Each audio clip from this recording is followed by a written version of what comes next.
U početku ljeta i jeseni 1991. na područjima takozvane SAO krajine sve više su se rasplamsavale borbe. Cilj pobunjenih Srba bio je da se u što kraćem roku zaokruži i etnički očisti taj prostor, te proglasi samostalnost i na kraju da se krajina pripoji Velikoj Srbiji.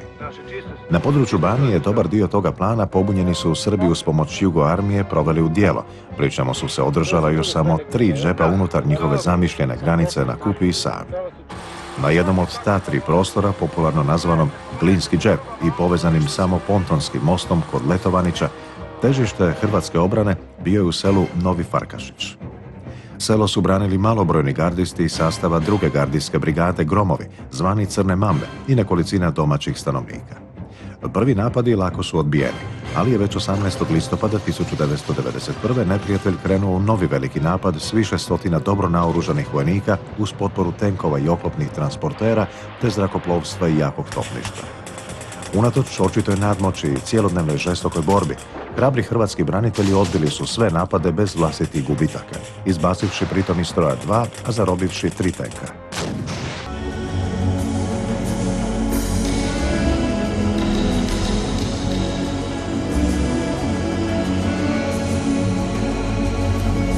Na Pokupskom bojištu u ratnom se dnevniku ispisuje: primirja nema, niti ga je ovdje uopće bilo. Unutar zacrtanih granica Velike Srbije vodile su se i danas i proteklih dana žestoke borbe. Poslije okupatorske ofenzive, slike porušenih sela stravična su svjedočanstva mržnje. Zahvaljujući odlučnosti i hrabrosti, malobrojni su gardisti u potpunosti iznenadili nadmoćnijeg protivnika i u kaotičnoj borbi nanijeli mu teške gubitke. Uništena su 2, zarobljene 1 tenk, no nažalost u okršaju su poginula i 2 hrvatska gardista. Ta žrtva nije bila uzaludna, jer je s tom velikom pobjedom spriječen daljnji neprijateljski prodor prema Kupi i Velikoj Gorici. Simbol hrvatske pobjede kod Novog Farkašića, ali i stradanja cijele Hrvatske tijekom Domovinskog rata, postalo je izrešetano raspelo iz kapelice u središtu sela, koje je predstavljeno i u Vatikanu.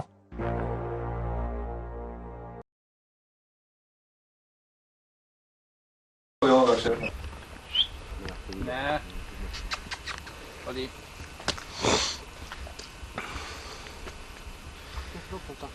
Šibe noći je delo. Tu kad mu je otpala ova gusenica, a on je mrtav, gleda, tu je, vidiš. A tu je zakopan, vidiš gec. Ovo je Ivin trofej. Tu se nek počiva, veliš, u miru Božem. Deca se bude igrala posle rata. Ako bu ostao tu. Bude. Kad budemo raskopali što se da i isto ko ono kod Topuskog i na Čarić brdu, oni avionima. Da.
Mislim to za sebe snima, znaš. Lično za sebe, tako da nema.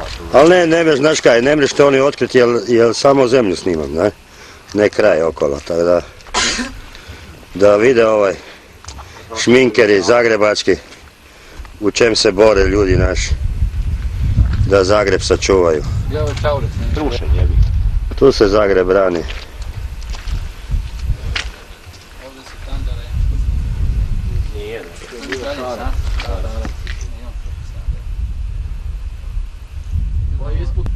Isputao sam 500 komada, ne mogu naći 50 čaura tamo.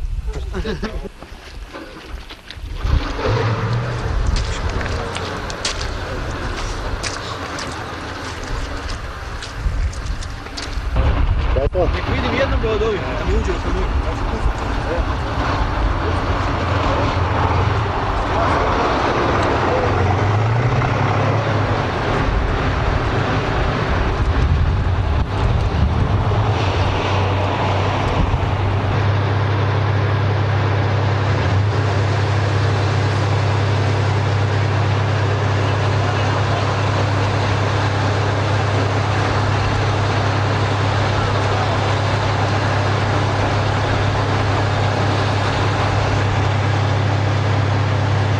Ovo su mu reflektori, jel?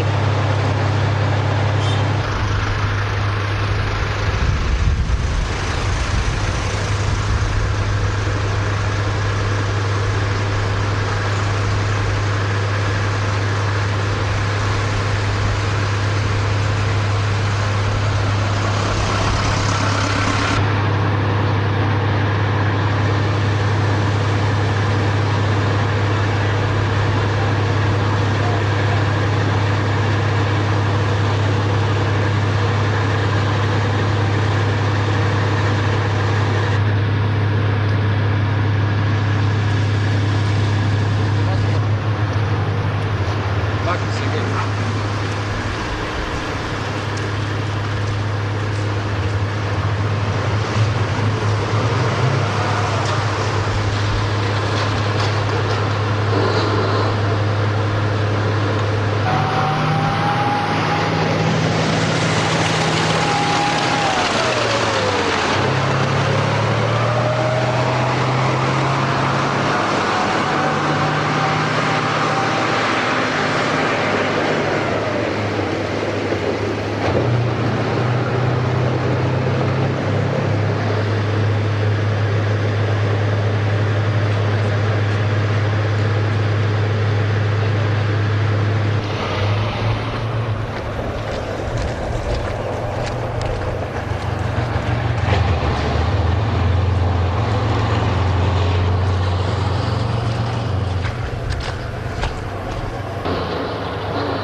Evo vojske civilizirane, šta rade četnici.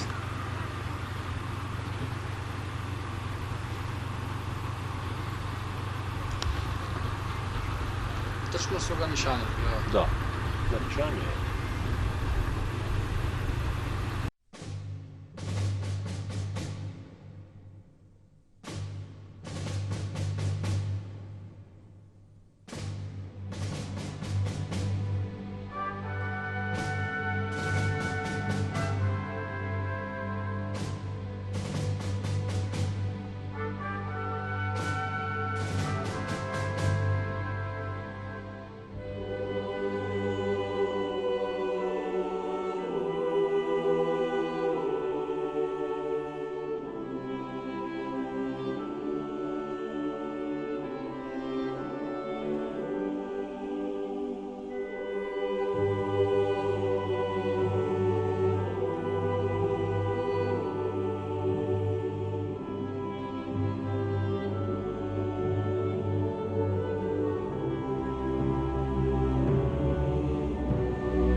Na ratištima Banije, Posavine i Pokuplja vlada zatišje. Nakon jučerašnjih žestokih neprijateljskih napada i još žešćih odgovora hrvatske vojske, u kojima je uništeno mnogo neprijateljskih ciljeva, uključujući 2 zrakoplova i 11 tenkova, sa prvih linija fronte danas nema dojava o novim sukobima. Jučerašnje žestoke okupatorske ofenzive na bojištima Pokuplja, Posavine i Banije u ratni se dnevnik danas upisuje samo jedna riječ – zatišje. Grmljavinu rata smijenile su rijetke i daleke jutarnje detonacije, a poslije još jedne podnevne linije primirja nema vijesti o sukobima. Na bojištima se stoga zbrajaju posljedice jučerašnjih događanja koje su očitije i jasnije ušutkale oružje od svih dosadašnjih okupatorskih potpisa na primirje. Uništeno ili zarobljeno 11 okupatorskih tenkova, 3 višecjevna raketna bacača, oborena su 2 zrakoplova uz velike neprijateljske pješadijske gubitke. Sela Donje i Gornje Mokrice, Vratečko, bila su okupirana. Napadan je i Farkašić, Nebojan. No, svi okupatorski napadi su odbijeni, vojska i četnici su se bezglavo razbježali, ostavljajući iza sebe svoje napuštene položaje, ali i porušena i opljačkana sela.